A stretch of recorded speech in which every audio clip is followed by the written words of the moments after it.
Hello friends, DA family വ്ളോഗിന്റെ പുതിയൊരു വീഡിയോയിലേക്ക് എല്ലാവർക്കും സ്വാഗതം. ഇന്ന് സ്കൂള് തുറക്കുകയാണ്. അപ്പൊ ഇന്നത്തെ വിശേഷങ്ങളുടെ ഒരു കൊച്ചു വീഡിയോയുമായിട്ടാണ് വന്നിട്ടുള്ളത്.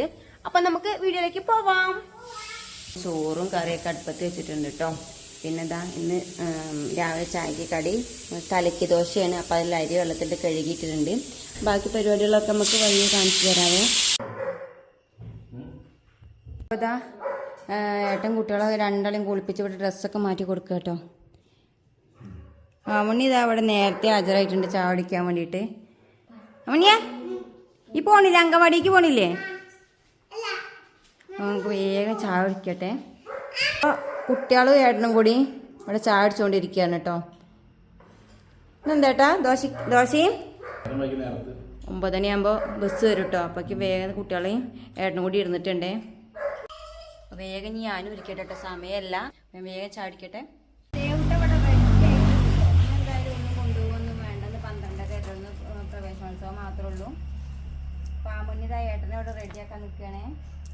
ഏട്ടൻ കുളിക്കുക. നീ പോകണുണ്ടോ? ദേവട്ടം പോയിട്ട് വേണം കേസ് എനിക്ക് പോവാൻ.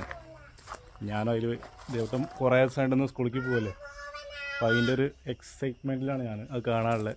അപ്പോൾ ചെറിയൊരു മടി കാര്യങ്ങളൊക്കെ ഉണ്ട്.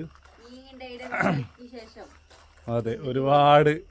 ഇനിയിപ്പോൾ ഏതാ പക്ഷേ ഈ സൈക്കിളൊക്കെ ഇവിടെ ആതെ കിടക്കും. ഇതൊക്കെ എടുത്തൊക്കെ ഉണ്ടോ? ദേവട്ടം നേരത്തെ വരുന്നു സ്കൂളിട്ട്. ദേവു ഇവിടെ നോക്ക്, എത്തൂലേ? ആനിമോൾക്ക് ഇനി വികൃതി ചേട്ടൻ ആരുമില്ല. ഇനി എന്നെ ടാറ്റി എന്ന് പറയണ്ടില്ല. 2 മാസം അയ്യോ ചെവി രണ്ടും പഞ്ഞി വെച്ച് അടച്ചാൻ പറയുന്ന അവസ്ഥയാണ്. സ്കൂള് തുറന്നാ മതിയേതോ പ്രാർത്ഥിച്ചിരിക്കുന്നു. ദേവട്ടിന് ഇപ്പൊ എന്താ സന്തോഷം എന്ന് വെച്ചാൽ ദേവട്ടിന്റെ ഫ്രണ്ട്സിനെയൊക്കെ കാണാൻ പറ്റുന്നു. 2 മാസത്തിന് ശേഷം ഞങ്ങൾ എല്ലാരെയും കാണാൻ പോകല്ലേ കുഞ്ഞാ.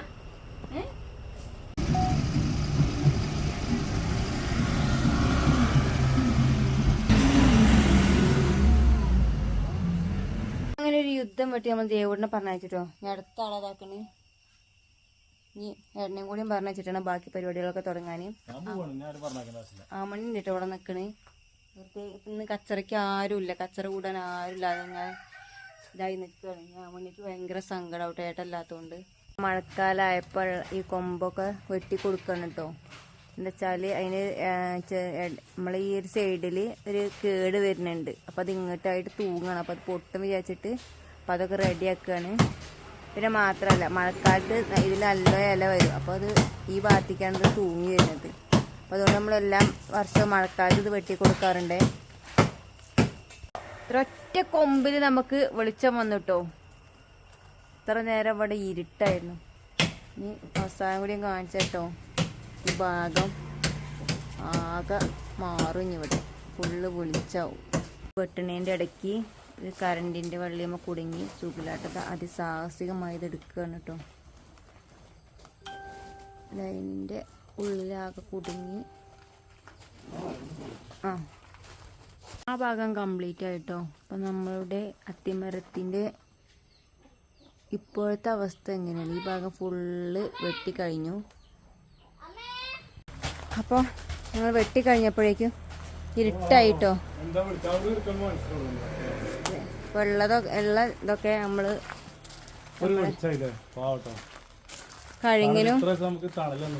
കഴിഞ്ഞിനും തെങ്ങിനൊക്കെ ഇട്ടു കേട്ടോ.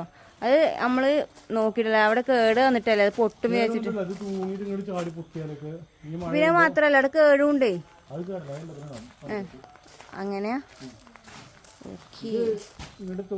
മഴ നനഞ്ഞാല് വെള്ളം നനഞ്ഞാലൊക്കെ തൂങ്ങും. ഇപ്പൊ നിങ്ങൾ തന്നെ കണ്ടില്ലേ നമ്മളെ കറണ്ട് വള്ളീന്റെ നമ്മൾ വെട്ടണോണ്ടാണ്. എന്താ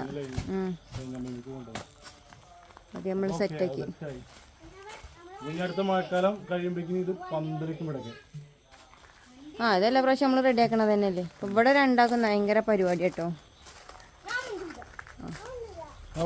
കാരണം അത്തിമരത്തിന്റെ ശാഖകളൊക്കെ നമ്മളിവിടെ വെട്ടിയിട്ട് അതെന്ത് കെട്ടി ഇവിടെ ചെറിയൊരു കുമ്പളം വള്ളി പോകുന്നുണ്ട്. അപ്പം അത് പന്തലിച്ച് വരാനുള്ളൊരു സൗകര്യം ഒക്കെ കൊടുത്തിട്ടോ. ഞാൻ അങ്ങനെ പന്തലിച്ച് വന്നോളൂ. പിന്നെ ബാക്കിയുള്ളതൊക്കെ നമ്മളെ കഴിഞ്ഞ് തെങ്ങിനൊക്കെ ഇട്ട് കൊടുത്തേ. മരമുറിയൊക്കെ കഴിഞ്ഞ് ഒരു ഫൈനൽ ലുക്ക് ഇങ്ങനെയാണ് കേട്ടോ. ഇവിടെ ഫുള്ള് നമുക്ക് നല്ല വെളിച്ചം കിട്ടിയിട്ടുണ്ട്. അതുപോലെ ചില്ലകളൊക്കെ ഞങ്ങോട്ട് മാത്രമേ ഉള്ളൂ കേട്ടോ, ഇങ്ങോട്ട് തൂങ്ങാനൊന്നുമില്ല. അങ്ങനെ നമ്മുടെ മരമുറിയൊക്കെ കഴിഞ്ഞ് ഞങ്ങളെല്ലാവരും ഫ്രഷ് ആയിട്ടോ. അപ്പോൾ ഇന്നത്തെ ഈ ഒരു കൊച്ചു വീഡിയോ എത്രയേ ഉള്ളൂ. മറ്റൊരു വീഡിയോയിൽ കാണുന്നവരെ tata bye bye, see U.